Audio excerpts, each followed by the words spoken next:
കീറിക്കളഞ്ഞ paper കഷ്ണം പോലീസിന് തെളിവായ ഒരു സംഭവമുണ്ട് കേരളത്തിൽ.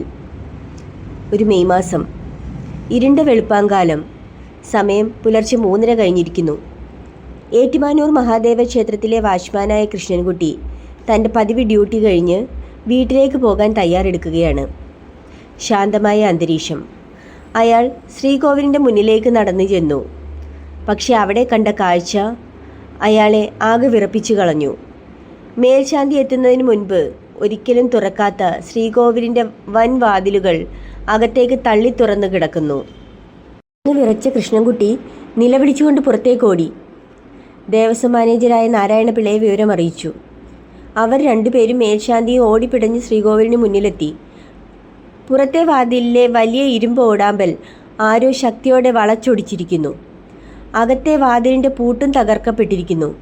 ധൃതിയിൽ അകത്തേക്ക് കയറിയ മേൽശാന്തിയുടെ നിലവിളിയാണ് പിന്നീട് കേട്ടത്. വെള്ളി പീഠത്തിൽ ഉറപ്പിച്ചിരുന്ന കോടികൾ വിലമതിക്കുന്ന ഏറ്റുമാനൂരപ്പൻ്റെ അമൂല്യമായ സ്വർണ്ണ വിഗ്രഹം അവിടെയില്ല. ഒപ്പം ലക്ഷ്മി ദേവിയുടെ രൂപവും സ്വർണ്ണത്താമരമൊട്ടും കാണാനില്ല.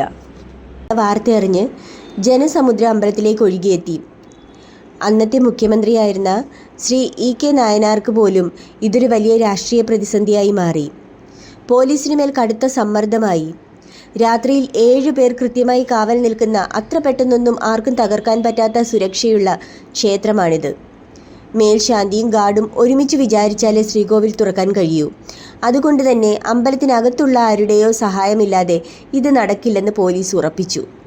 കാവൽക്കാരെയും മേൽശാന്തിയും പോലീസ് സംശയമുനയിൽ നിർത്തി ചോദ്യം ചെയ്യാൻ തുടങ്ങി. അന്വേഷണം മുന്നോട്ട് പോകണമെങ്കിൽ ഇനി പോലീസ് നായയെ കൊണ്ടുവരണമെന്ന് പോലീസ് നിർബന്ധം പിടിച്ചു. നായ അകത്ത് കയറിയാൽ ക്ഷേത്രം അശുദ്ധമാകുമെന്ന് പറഞ്ഞ് ഭാരവാഹികളും നാട്ടുകാരും അത് എതിർത്തു. ഒടുവിൽ ജനപ്രതിനിധികൾ ഇടപെട്ട് അനുവാദം വാങ്ങി. നായയെ അകത്ത് പ്രവേശിപ്പിച്ചു. കള്ളന്മാർ അവിടെ മറന്നുവെച്ച ഒരു ടൂൾ ബോക്സ് ഉണ്ടായിരുന്നു. അതിലെ മണം പിടിച്ചോടിയ പോലീസ് നായ നേരെ ചെന്നത് മേൽശാന്തി കുളിക്കുന്ന വാലാംകുളം കുളത്തിൻ്റെ പടിക്കെട്ടിലേക്കാണ്. കുളത്തിലെ വെള്ളത്തിൽ ഒരു പേപ്പർ കഷ്ണം ഒഴുകി നടക്കുന്നുണ്ടായിരുന്നു.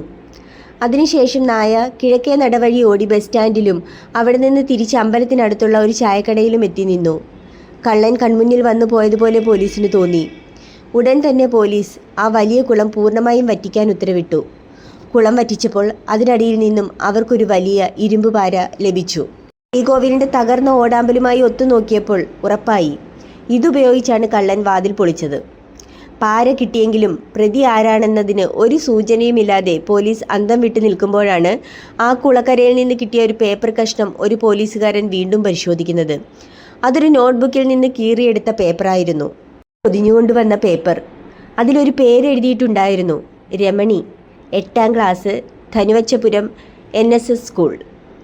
തിരുവനന്തപുരത്തിൻ്റെ അതിർത്തിയായ പാറശാലയിലെ ഒരു സ്കൂളിലെ കുട്ടിയുടെ പേര്.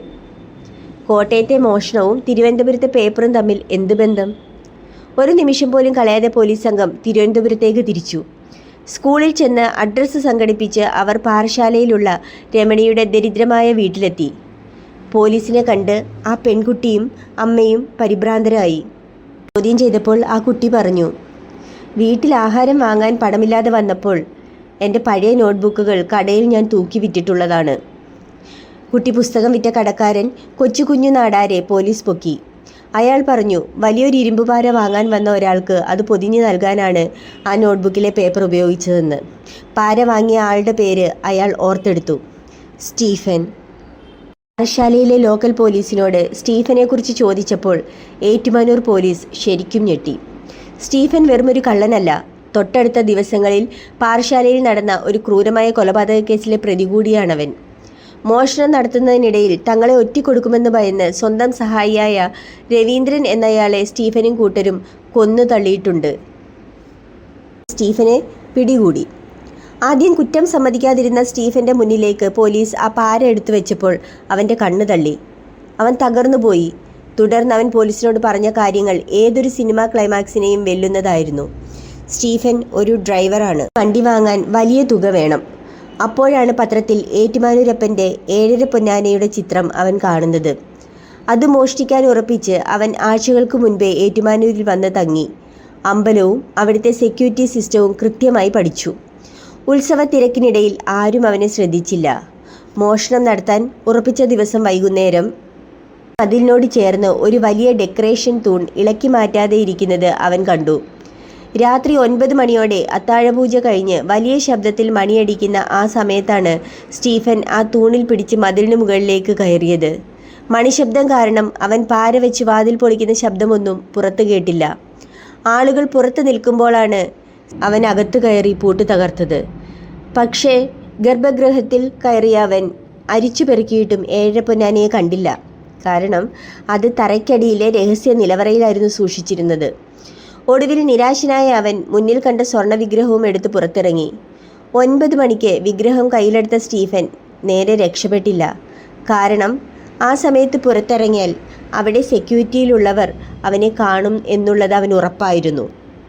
കോടികൾ വിലമതിക്കുന്ന വിഗ്രഹവും നെഞ്ചോട് ചേർത്ത് പിടിച്ച് അമ്പലത്തിൻ്റെ മേൽക്കൂരയ്ക്ക് മുകളിൽ ഒളിച്ചിരുന്നു. എല്ലാവരും ഉറങ്ങുന്നത് വരെ. പുലർച്ചെ 2 മണി വരെ കാത്തിരുന്നു. 2 മണിയായപ്പോൾ അവൻ താഴെ ഇറങ്ങി. പാര കുളത്തിലേക്ക് എറിഞ്ഞു. വിഗ്രഹം അടുത്തുള്ള കാട്ടിൽ ഒളിപ്പിച്ചു. മോഷണവിവരമറിഞ്ഞ് നാട്ടുകാരും പോലീസും ബഹളം വയ്ക്കുന്ന ആ തിരക്കിനിടയിലൂടെ ആരും സംശയിക്കാത്ത രീതിയിൽ സ്റ്റീഫൻ വിഗ്രഹവും കയ്യിലേന്തി ജനക്കൂട്ടത്തിനിടയിലൂടെ സുഖമായി നടന്ന് ബസ് സ്റ്റാൻഡിലെത്തി രക്ഷപ്പെടുകയായിരുന്നു. സ്റ്റീഫൻ്റെ വീടിനടുത്തുള്ള കൃഷിയിടത്തിൽ നിന്നും പോലീസ് ആ വിഗ്രഹം കണ്ടെടുത്തു. വൻ ജനാവലിയുടെയും ആഘോഷങ്ങളുടെയും അകമ്പടിയോടെ വിഗ്രഹം ഏറ്റുമാനൂരിലേക്ക് തിരിച്ചെത്തിച്ചു. കോടതി സ്റ്റീഫന് 6 വർഷത്തെ തടവ് ശിക്ഷ വിധിച്ചു. എന്നാൽ ഈ കഥ അവസാനിക്കുന്നത് ഇവിടെയല്ല. ജയിൽവാസത്തിനിടയിൽ സ്റ്റീഫന് വലിയ മാനസാന്തരമുണ്ടായി. കള്ളനായ സ്റ്റീഫൻ ജയിൽ മോചിതനായ ശേഷം കണ്ണൂരിലെ ഒരു പള്ളിയിൽ പാസ്റ്ററായി. ദേവാലയത്തിലെ വിഗ്രഹം മോഷ്ടിച്ച കള്ളൻ ഒടുവിൽ മറ്റൊരു ദേവാലയത്തിലെ ദേവദാസനായി മാറി. അതുപോലെ തന്നെ ആ പേപ്പർ കഷ്ണത്തിലൂടെ വഴിത്തിരിവായ രമണി എന്ന പെൺകുട്ടിയുടെ പഠനച്ചെലവ് ദേവസ്വം ബോർഡ് ഏറ്റെടുത്തു. അവൾ ജീവിതത്തിൽ ഒറ്റപ്പെട്ടു പോയപ്പോൾ ക്ഷേത്ര ഭാരവാഹികൾ ചേർന്ന് അവൾക്കൊരു വീടും വെച്ചു നൽകി. ഒരു പഴയ നോട്ട്ബുക്കിലെ പേപ്പറിലൂടെ തുടങ്ങി ഒരു വലിയ വിഗ്രഹമോഷണത്തിൻ്റെ ചുരുളഴിച്ച് ഒടുവിൽ പ്രതിയുടെ മാനസാന്തരത്തിൽ വന്നു നിൽക്കുന്ന ഒരു സിനിമയെ വെല്ലുന്ന യഥാർത്ഥ സംഭവമാണിത്. എപ്പോഴും എവിടെയും ബാക്കി നിൽക്കുന്നുണ്ടാവും ഒരു തെളിവ്, നീതി ദേവതയ്ക്ക് മുമ്പിൽ വെളിപ്പെടുത്തുന്നതിനായി.